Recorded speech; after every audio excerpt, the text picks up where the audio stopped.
देश में अभी तक 7 वेतन आयोगों का गठन हो चुका है। देश में पहला वेतन आयोग जनवरी 1946 में बना था। वहीं आखिरी यानी 7वां वेतन आयोग 28 फरवरी 2014 को गठित हुआ था। 8th पे कमीशन महंगाई के दौर में हर कर्मचारी को राहत देने के लिए सरकार डीए में बढ़ोतरी करती है। वहीं देश में हर 10 साल में केंद्रीय कर्मचारियों के सैलरी स्ट्रक्चर में बदलाव के लिए पे कमीशन का गठन किया जाता है। ये पे कमीशन कर्मचारियों के वेतन को मौजूदा माहौल के अनुरूप बनाने के लिए सिफारिशें देता है। इसी के आधार पर पहले केंद्र और फिर राज्य की सरकारें अपने यहां वेतन को रिस्ट्रक्चर करती हैं। देश में अभी तक 7 वेतन आयोगों का गठन हो चुका है। देश में पहला वेतन आयोग जनवरी 1946 में बना था। वहीं आखिरी यानी 7वां वेतन आयोग 28 फरवरी 2014 को गठित हुआ था। ऐसे में 7वें वेतन आयोग को आए 8 साल हो चुके हैं, तो कर्मचारी संगठनों में 8वें पे कमीशन को लेकर चर्चा का माहौल गर्म हो गया है। अगर ऐसा होता है तो केंद्र सरकार के 68 लाख कर्मचारियों और 52 लाख पेंशन धारकों को इसका सीधा लाभ मिलेगा।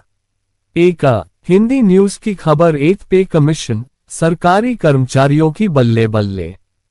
जानिए 8वें वेतन आयोग से कितनी बढ़ सकती है सैलरी। 8th पे कमीशन सरकारी कर्मचारियों की बल्ले बल्ले। जानिए 8वें वेतन आयोग से कितनी बढ़ सकती है सैलरी। देश में अभी तक 7 वेतन आयोगों का गठन हो चुका है।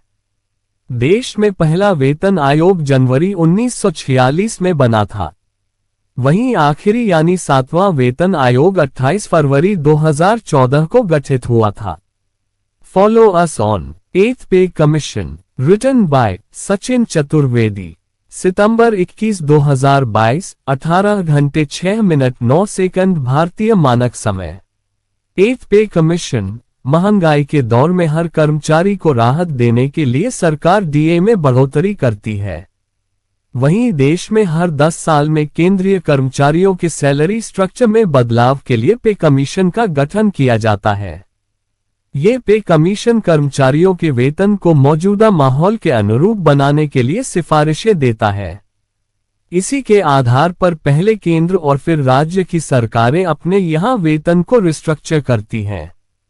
देश में अभी तक 7 वेतन आयोगों का गठन हो चुका है। देश में पहला वेतन आयोग जनवरी 1946 में बना था।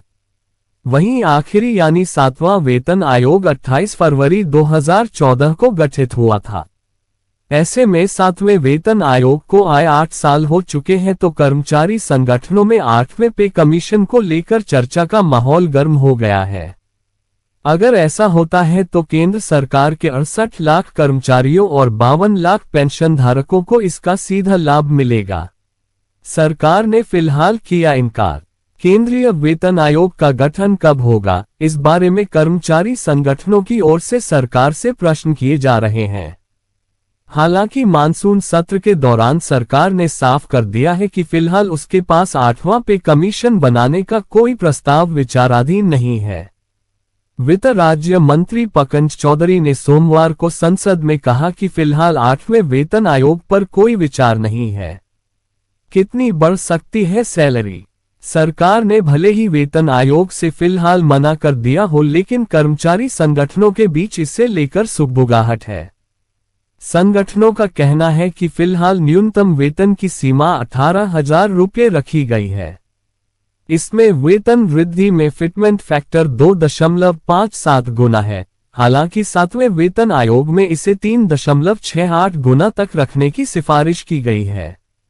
अगर से सिफारिश मानी जाती है तो केंद्रीय कर्मचारियों का न्यूनतम वेतन 18,000 रुपये से बढ़कर 26,000 रुपये तक हो जाएगा।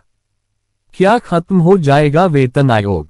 ये बात भी सुनने में आ रही है कि 7वें वेतन आयोग के बाद इसकी परंपरा खत्म हो जाएगा, यानी इसके बाद 8वां या कोई भी अन्य नया वेतन आयोग नहीं आएगा। इसकी बजाय सरकार ऑटोमेटिक इंक्रीमेंट सिस्टम लागू कर सकती है।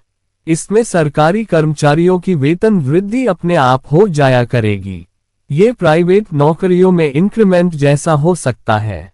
इसमें 50% से ज्यादा डीए होने पर सैलरी में ऑटोमेटिक रिवीजन हो जाएगी।